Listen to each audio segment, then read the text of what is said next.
கர்த்தருடைய பரிசுத்த நாமத்துக்கு மகிமை உண்டாகட்டும்.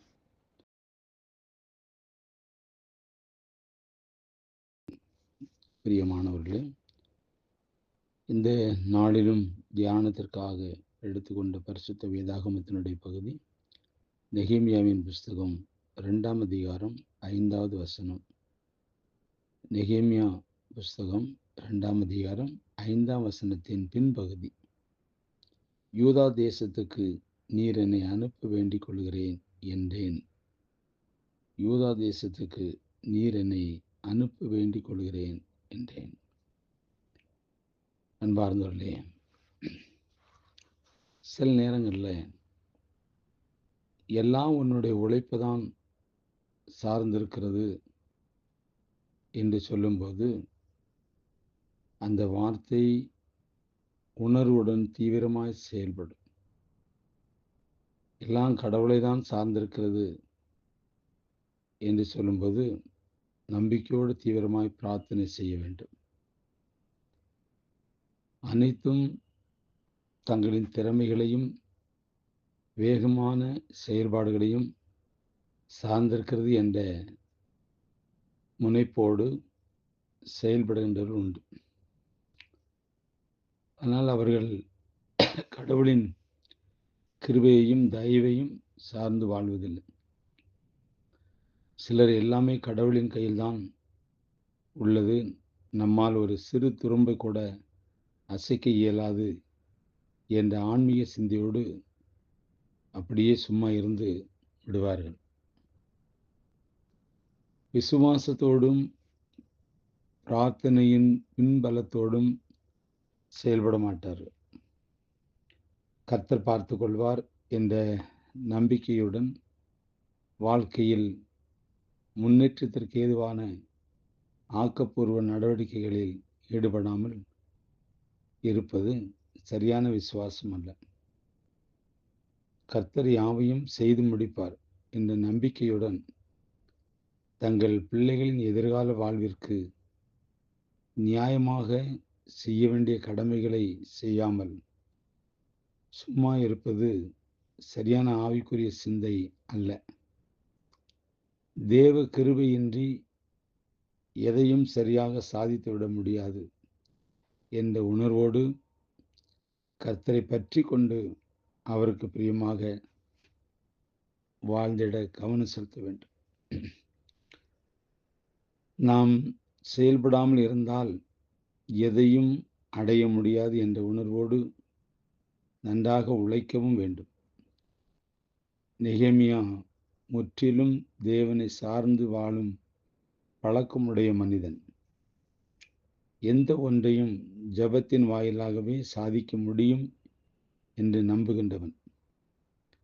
அதே வேளையில் அவன் செயல்படும் மனிதன் ஜெபத்தோடும் உபவாசத்தோடும் பாபிலோன் அரண்மனையில் தங்கியிருந்தால் போதும், இடிந்து கிடக்கும் எருசலேமின் அலங்கங்கள் தானாக எழுந்துவிடும் என்று அவன் எண்ணவில்லை. தேவ கிருபையை சார்ந்திருந்து ஜெபித்து கொண்டிருந்த அதே வேளையில் விசுவாசத்தோடு செயல்படவும் அவன் ஆயத்தமாயிருந்தான். சோதனைகள் வந்த வேளையிலும் நான் கட்டாவிட்டால் பின்னர் யார் கட்டுவது என்ற உணர்வோடு கடுமையாக உழைத்து காரியங்களை நிறைவேற்றினான். அத்தகைய செயல்பாடு ஆர்வத்தை தேவன் கனப்படுத்தி ஆசீர்வதித்து காரியங்கள் வாய்க்கும்படி செய்தார். அன்பார்ந்தவர்களே, மனிதனுடைய வாழ்க்கையில் தன் சுய பலத்தை நம்பியும் எதையும் சாதிக்க முடியாது. சில பேர் அப்படி ஓடுறாங்க. சுயபலம், சுயநம்பிக்கை இப்படி ஓடுகிறவருடைய வாழ்க்கையில் அது ஜெயமாக மாறும் என்று எப்போதும் சொல்ல முடியாது.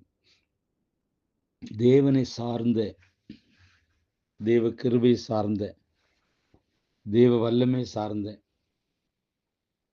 ஒரு வாழ்க்கை நமக்கு இருக்கிறது. எதை செய்தாலும் எங்கு போனாலும் தேவனை சார்ந்த ஒரு வாழ்க்கை. அதனால தான் வெறும் உபவாசமும், ஜெபமும் செய்துவிட்டு அவன் அப்படியே இருந்து விடவில்லை. உபவாசமும், ஜெபத்தோடு, விசுவாசத்தோடு கடந்து போய் யூதா தேசத்துல தன்னுடைய தேசத்தில் அலங்குகளை கட்டி எழுப்புகிற ஒரு காரியத்தை நாம் பார்க்கிறோம். அதனால எப்போதுமே நீங்கள் ஒரு காரியத்தை செய்யும் முன் ஜெபிக்க வேண்டும், உபவாசமும் வேண்டும். அதோடு சேர்ந்த விசுவாசத்தை காண்பிப்பது, விசுவாச செயல்பாடு நமக்கு அவசியம். அப்படியே உபவாசம் காரியம் நடந்துரும் அப்படின்னு நினைக்கக்கூடாது. ஜெபித்தோம் காரியம் நடந்துவிடும் அப்படின்னு நினைக்கக்கூடாது. ஜெபமும் விசுவாசமும் இணைந்த ஒரு விசுவாசம், உபவாசமும் விசுவாசமும் இணைந்த ஒரு வாழ்க்கை. அதனால பிரியமானவர்களே, நம்முடைய வாழ்க்கையில தேவன் இல்லாத ஒரு செயல்பாடு, அதில் நிச்சயமாகவே தோல்வியை நாம் சந்திக்க முடியும். சில பேர் சொல்லுவாங்க, அவங்கெல்லாம் பிரஜாதிகள்லாம் இயேசுவை அறியாதவங்க செய்கிறாங்க, அந்த காரியம்லாம் நடக்குதே அப்படிம்பாங்க. அது நடக்கும், அதனுடைய பின் விளைவு தெரியாது. ஆனால் தேவனுடைய பிள்ளைகள் தேவனை சார்ந்த ஒரு காரியத்தை செயல்படும்போது அந்த காரியத்தை கர்த்தர் வாய்க்கச் செய்வார். சில குடும்பங்களில் தகப்பன் இறந்து போயிடுவார்.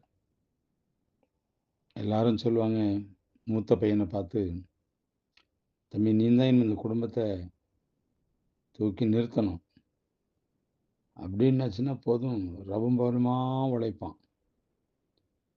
ஆனால் அதனால் அவனுக்கு ஒரு பிரயோஜனமும் இருக்காது. அப்படி தன் பலத்தை காண்பித்து செயல்படுகிற ஒரு காரியம், அதில் ஒன்றுமே இல்லை. ஆனால் அதே வேளையில் நான் தேவனை சார்ந்து நின்று இந்த காரியத்தை செய்ய வேண்டும் என்கின்ற அந்த விசுவாசம் அவனுக்குள் இருந்தால் அதில் மெய்யான சமாதானம், சந்தோஷம், மகிழ்ச்சி, சுகம், இளைப்பாறுதல் எல்லாம் உண்டாகும். இல்லைன்னா ஒவ்வொரு நாளும் என்ன செய்யணும், மன உளைச்சலோடு தான் போகணும். நான் தேவனை சார்ந்து போகும்போது ஒரு சமாதானத்தோடு நாம் செயல்பட முடியும். சோதனைங்கிறது ஒரு ஏணி, அதில் மேலே ஏறி போகிறவங்களும் இருக்கிறாங்க, அதில் கீழே வந்து விடவங்களும் இருக்கிறாங்க. நெகேமியாவுக்கு அப்படி இருந்துச்சு. தன் தேசத்தில் அலங்கங்கள் இடிக்கப்பட்ட அந்த காட்சிகள், அந்த சம்பவங்கள் கேள்விப்பட்ட போது அவனுக்கு அது ரொம்ப ஒரு கஷ்டம்தான். இருந்தாலும் அந்த சோதனையில் ஜெயம் பெற வேண்டும் என்பதற்காக ஜெபம் உபவாசத்தோடு அந்த ஏணியில், சோதனைங்கிற ஏணியில் ஏறி போகிறத நம்ம பார்க்குறோம்.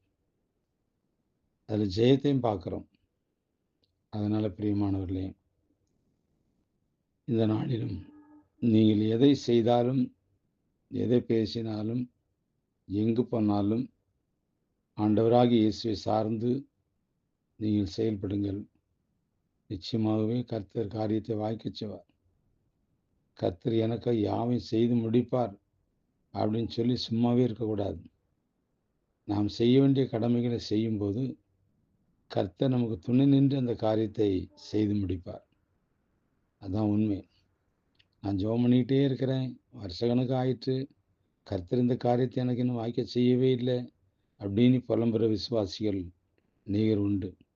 நான் எத்தனையோ முறை உபவாசம் போட்டுட்டேன், உபவாசம் போட்டும் இந்த காரியம் வாய்க்கல அப்படின்னு சொல்கிற விசுவாசம் உண்டு.